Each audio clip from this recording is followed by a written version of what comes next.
좋은 아침입니다. 하나님과 말씀과 다시 어제까지 실패했어도 괜찮습니다. 오늘 다시 시작. 안녕하세요. 김배강 목사입니다. 오늘 함께 묵상할 말씀은 사무엘상 24장에서 26장까지 말씀입니다. 24장에서는 드디어 도망만 다니던 다윗에게 절호의 기회가 찾아옵니다. 어떤 기회냐? 다윗을 쫓아온 사울이 다윗이 숨어있는 엔게디 동굴에 큰 일을 보러 온 겁니다. 다윗의 눈앞에서 사울은 완전히 무방비 상태로 볼일을 보는데 신하들은 지금이 바로 하나님이 주신 기회라고 말합니다. 그런데 다윗은 어떻게 합니까? 하나님이 기름 부음 받은 자에게 손댈 수 없다라고 이야기합니다. 그렇게 사울의 겉옷자락만 조심히 베고 하나님께 모든 것을 맡깁니다. 그리고 그것을 알게 된 사울은 큰 감동을 받고 다윗을 축복하며 돌아갑니다. 25장은 사무엘의 죽음으로 온 이스라엘이 슬퍼하는 것을 기록합니다. 그리고 한 인물을 소개하는데 그는 바로 마온이라는 지역에 있는 나발이라는 사내입니다. 성경은 그를 소개하기를 부자이며 완고하고 악한 사람이라고 말하고 있습니다. 그러한 나발과 대조적으로 소개되는 사람이 있는데 바로 나발의 부인 아비가일입니다. 그녀는 총명하고 아름다운 여인이었으며 이웃의 다윗의 아내가 되는 여인이기도 합니다.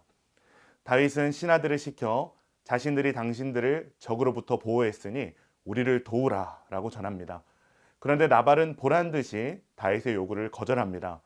그러한 나발의 태도에 화가 난 다윗은 400명을 이끌고 나발을 치러 가는데 이 소식을 들은 나발의 아내 아비가일이 급히 떡과 포도주, 고기, 곡식 등을 나귀에 실어보내고 그 뒤를 따릅니다. 그리고는 마침내 다윗과 마주쳤을 때 그녀는 나귀에서 내려 그의 발 앞에 엎드려 입을 엽니다.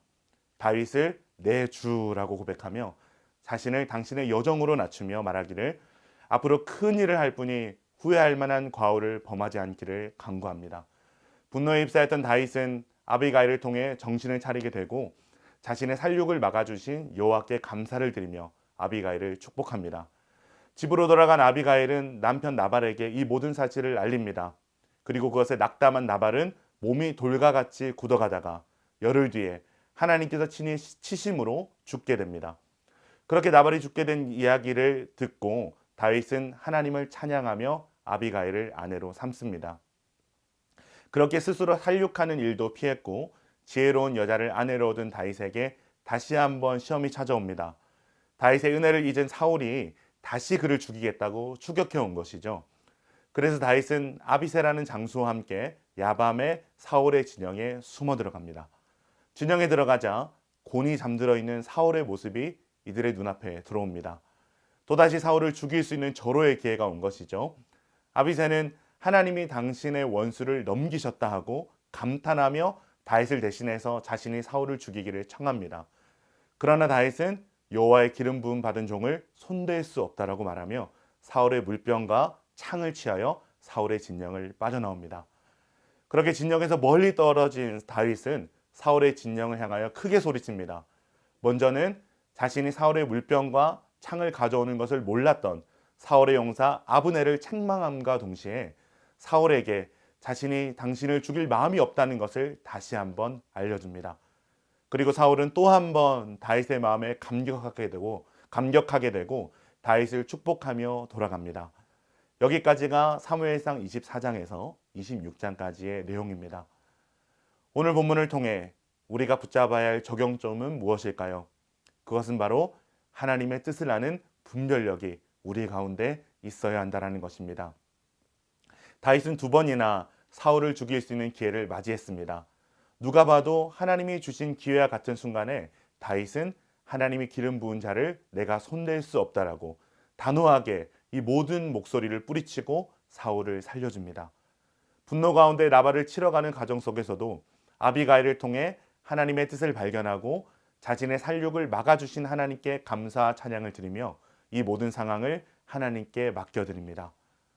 우리는 살아가면서 나의 욕망에 하나님의 뜻을 덮어 씌우려 할 때가 너무나도 많습니다.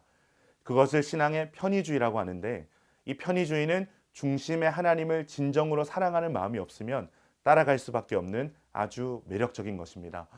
다윗은 하나님을 사랑하는 사람이었기에 자신의 욕망에 하나님의 뜻을 갖다 붙이지 않는 분별의 모습을 보입니다. 아무리 많은 사람들이 이것이 하나님의 뜻이라고 해도 자신의 믿음에 근거하여 분별하고 절제하고 인내합니다. 하나님 그러한 다윗을 기뻐하시며 원수인 사울의 입을 통해 다윗의 판단이 하나님 보시기에 얼마나 기쁘고 합당한지를 고백하게 하는 일들을 경험하게 하십니다. 사랑하는 기쁨 가정 여러분, 하나님의 방법에 따라 사는 것이 어쩌면 미련해 보이고 더디 가는 듯해 보이지만 하나님은 그렇게 살고자 하는 자들의 믿음의 역사와 소망의 인내를 통해 일하시는 분이심을 기억하시길 바랍니다. 우리 삶에 다가오는 수많은 유혹과 시험 앞에서 하나님의 뜻과 나의 욕망을 잘 분별하여 다윗과 같이 하나님이 칭찬하시고 하나님이 세우시는 삶이 되시기를 주의 이름으로 축원합니다.